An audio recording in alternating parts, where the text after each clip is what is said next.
कि मंदिर का ताला तो हमने खुलवाया और मंदिर तो कोर्ट ने बनवाया है, मोदी जी ने क्या किया? कोर्ट तब भी थे।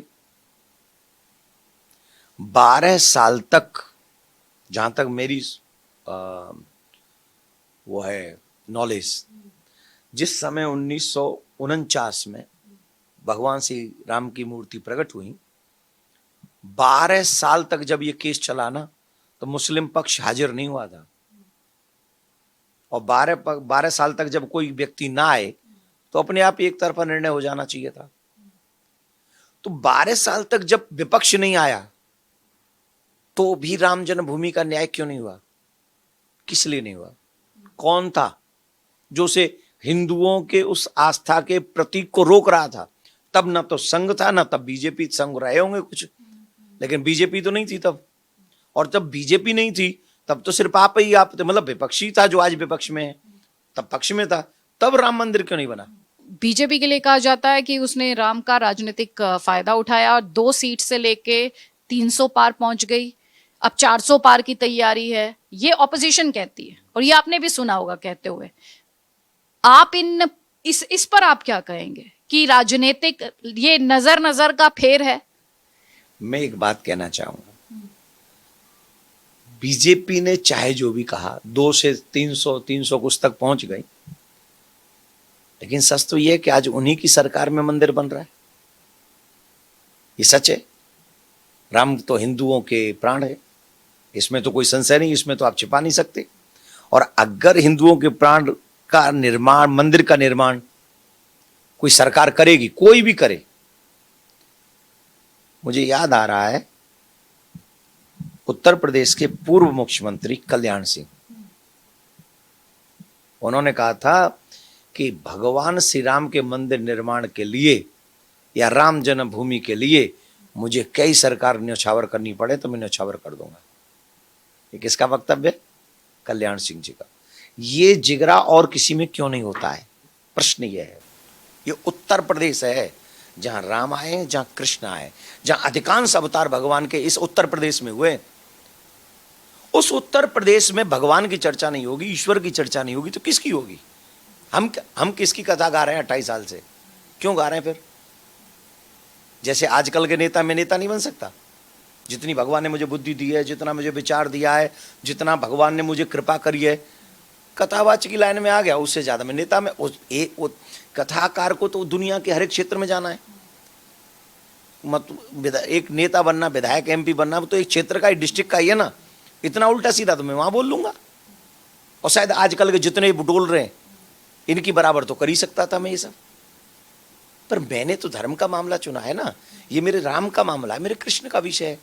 तो मुझे नेता नहीं बनना है, मुझे कथाकार ही बनना। 28 साल लगे कथा करते हुए। इन 28 सालों में हमने राम को कहा है, राम कृष्ण के लिए जिया है हमने। बच्चों को, इनके बच्चों के माथे पे, कितने युवाओं के माथे पे तिलक लेके आए कथाओं के माध्यम से, कंठी गले में लाएं, कलावा लाएं, अपने माँ बाप की रिस्पेक्ट करो, ये कथाओं के माध्यम से उन बच्चों को मिला है। पूछो इनसे जाके इन लोगों ने क्या किया उनके लिए, बच्चों के लिए। हमारे बच्चों के स्कूलों में क्या व्यवस्थाएं दी है इन्होंने, पूछो इनसे।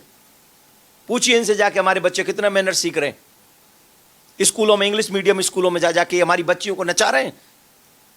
ये भारत की संस्कृति है, ये भारत का कल्चर है।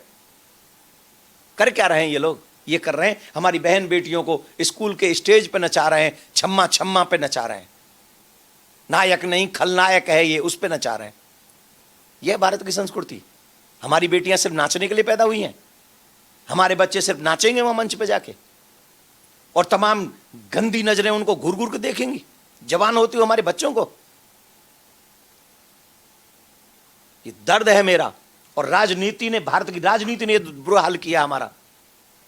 काश हमारे आजादी के बाद हमारे ग्रंथों को पढ़ा जाता और हमारे बच्चों को हमारे ग्रंथ दिए जाते। जिन अंग्रेजों की गुलामी से हम लोग आजादी चाहते थे, उन्हीं अंग्रेजों का गुलाम बना दिया। मेंटलिटी उसके गुलाम है हम आज भी।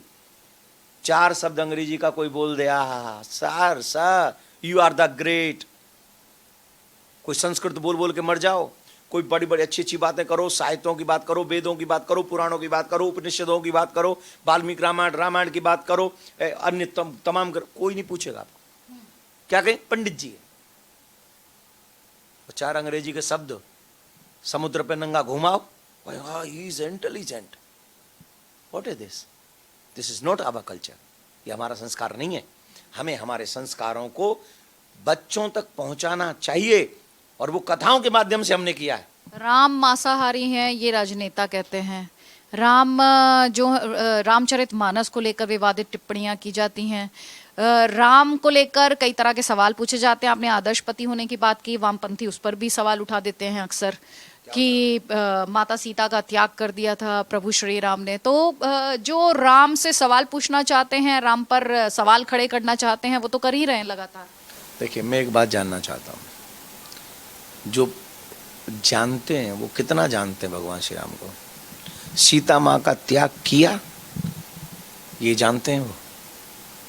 सीता माँ से जितना प्रेम किया है ना उन्होंने अपने जीवन में, भगवान श्री राम ने, उतना प्रेम ये आजकल के चुल्लड़ जो डोल रहे हैं ना, जिनको आप वामपंथी जो भी कहते हो, नहीं अपनी माँ से करते हैं, न अपनी बेटी से करते हैं, न अपनी बहन से करते हैं, और न अपनी पत्नी से करते हैं।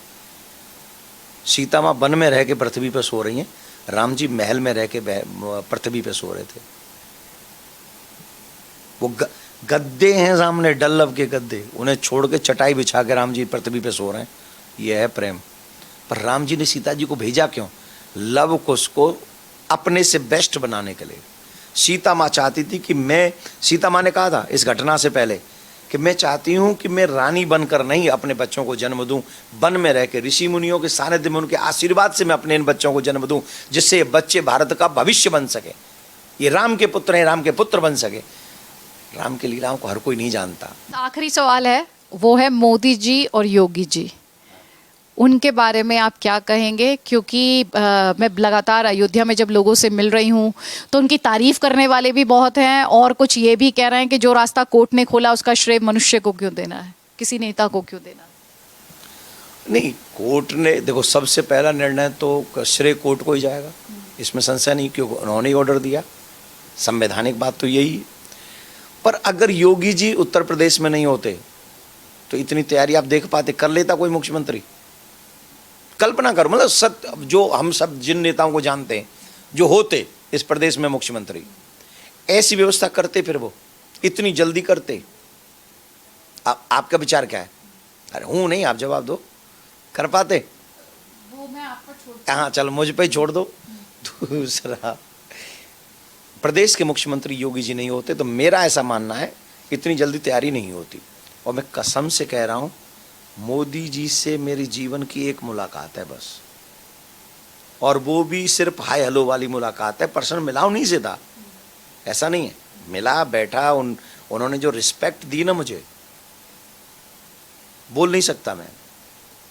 कौन प्रधानमंत्री की कुर्सी छोड़ के किसी पंडित के लिए खड़ा होता है, धोती वाले के लिए? हम जैसे की औकात क्या है? हम जैसों की औकात क्या है? जब हमने उनके रूम में एंटर किया तो वो खड़े हो गए अपनी कुर्सी से और पैर की तरफ हाथ बढ़ाए, हमने पकड़ लिया। मैंने ऐसा नहीं कीजिए साहब, आप देश की ध्वजा हैं इस टाइम।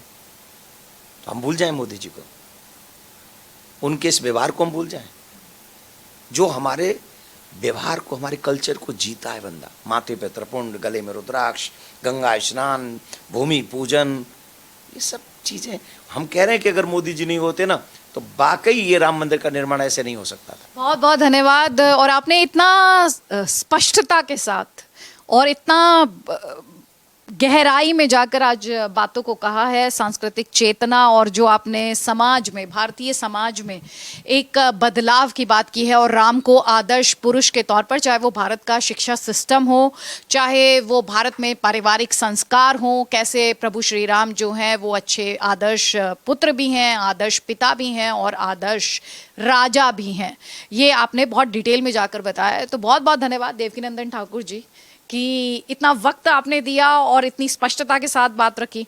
नमस्कार। बहुत बहुत धन्यवाद आपके सभी व्यूअर्स को मेरा प्यार भरा नाव। जय श्री राम।